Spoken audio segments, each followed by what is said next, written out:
Hi guys, and welcome back to my channel.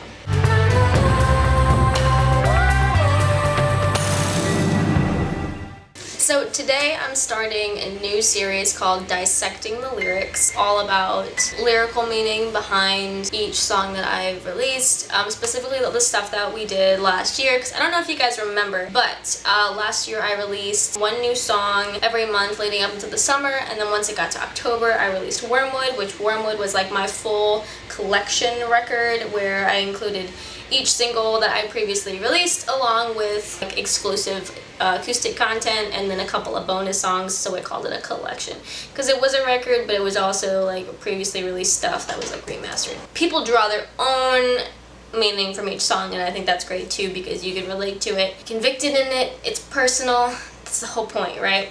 But I did want to talk about, what was going through my head when I wrote each of these songs, and we're gonna start this month with Kansas.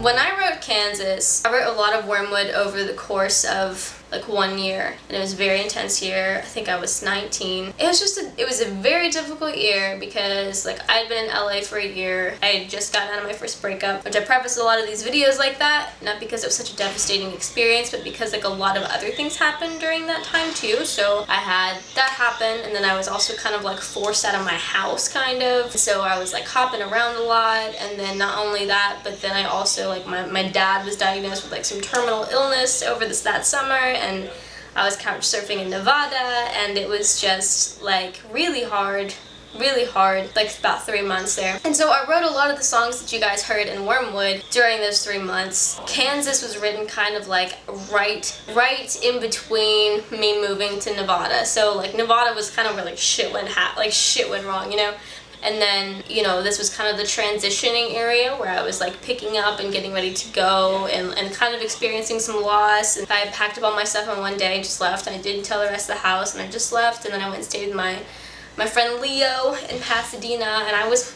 at his house for I want to say like 3 weeks, and his grandparents left the house because they were going on a vacation. They left the house to him, and he invited me over, and so we were kind of roomies for like 3 weeks, and we didn't have any money, but we were like going to the grocery store and buying like all these healthy foods and like making these big meals and like having dinners together, and then we would have a couple friends over, and I met people, and we were all like snuggling, and it was just such like a cozy, welcoming environment, and it was just very comforting. And then after that I got invited on a tour with my friends in this band called Embracer from West Virginia. They're just kind of like brothers to me, and I've known them for a couple of years now. But I had just come out of that experience with my ex-boyfriend, and who, like, the breakup wasn't really anybody's fault. It was just kind of like one of those just life experience things where it's like, this just inevitably cannot work because life did this. So I then went on this tour, and I just kind of experienced all this joy and this like just amazing like welcoming, again, like just very comforting, family-oriented environment and this band, and we were driving all throughout the Midwest and up at super late, and I was selling merch and sleeping on floors, and we're all sweaty sleeping in this van with no AC at the time, and the middle of summer in Kansas, but it was like such a good experience for me coming out of like what I had just get out of. So I wanted to go through the lyrics with you, kind of talk about it, because it was mainly written around this, the chorus was written around this time in Austin, Texas when we got there. My childhood best friend lived there, and her roommate just happened to be gone the night we were there, so we had this whole huge house in Texas for all of us to be at, and we were like tattooing each other and kind of smoking a little bit, except for me, I don't smoke, but everyone else was, and it was just like really unforgettable for me coming out of what I came out of. So, and it was just a reminder that like love can be found anywhere, and there is no kind of love that is more valuable than another one, rather than mutual love. Like mutual love is the most important thing in whatever form or shape that comes in. So that's what Kansas is about. It's about knowing who your real friends are and like being so confident that they are like true, you know? Because I feel like people go through their lives and they kind of go through like phases with friend groups, or at least I did. I've always done that. It's so refreshing to me, to just love people and be loved back and not have to like plan things to get that feeling from. I don't do that anymore, but I remember like a time when I did that, and it was just a really good summer for me. Worst summer and the best summer of my life. It's normally how they work. I feel like summers are like that for me. So alright, so let's dive in. Let's pick apart these lyrics. And if you want to read them along, you can at elizagracemusic.com. Go to the lyrics section, and then you can scroll down. You can read them with me. Kind of like church. I'm the pastor, except it's not church. It is YouTube.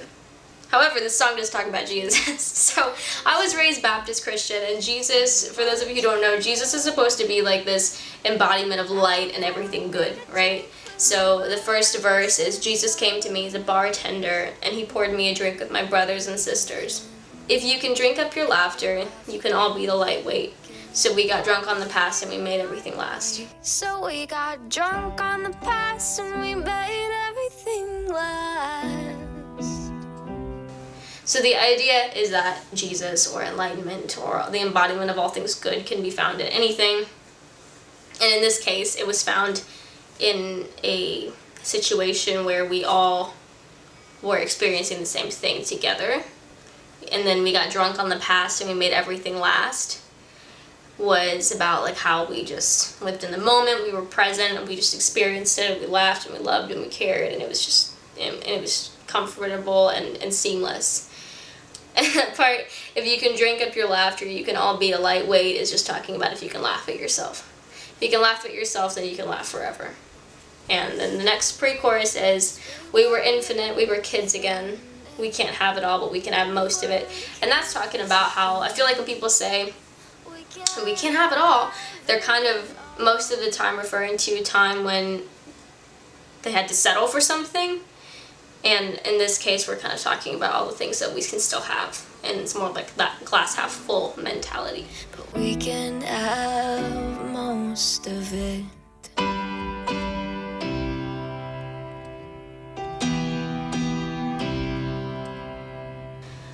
The chorus is, thank God for the joy in toying with my heart and teasing me with fears.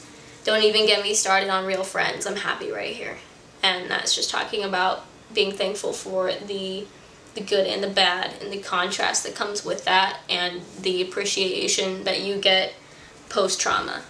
And that was cool for me to kind of like realize in the moment. Like, I didn't have to realize it afterwards. I made a conscious decision in that summer to like go out and do something different that I knew would be like really good for me, and it paid off. And then it's, let's go back to Austin again to get lost and get a tattoo for the thought, because I'd stick out every limb for this even if they all get cut off. And again, that's just talking about that summer when we were all like tattooing each other in my best friend's bed, and just being very sure about what you believe in and in your convictions.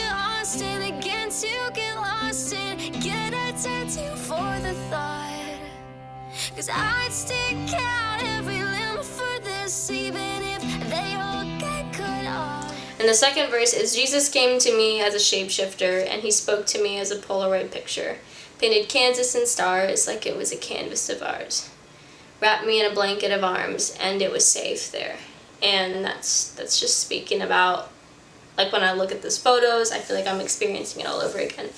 And Painted Kansas in stars like it was a canvas of ours was just, I remember we drove in this white van with no AC from like Oklahoma to Kansas, or Kansas to Oklahoma at 2 o'clock in the morning. We were on the way to my second cousin's house, who I just met like a year before previously for the first time ever, and she volunteered to let us stay at her house. And I was sleeping in the back seat, and they needed coordinates, so they woke me up because I knew we were going. But I remember like waking up and looking out the window and just seeing like these stars, because it's like so unpopulated out in Kansas, so it was like beautiful. Painted Kansas in stars like it was a canvas of arms.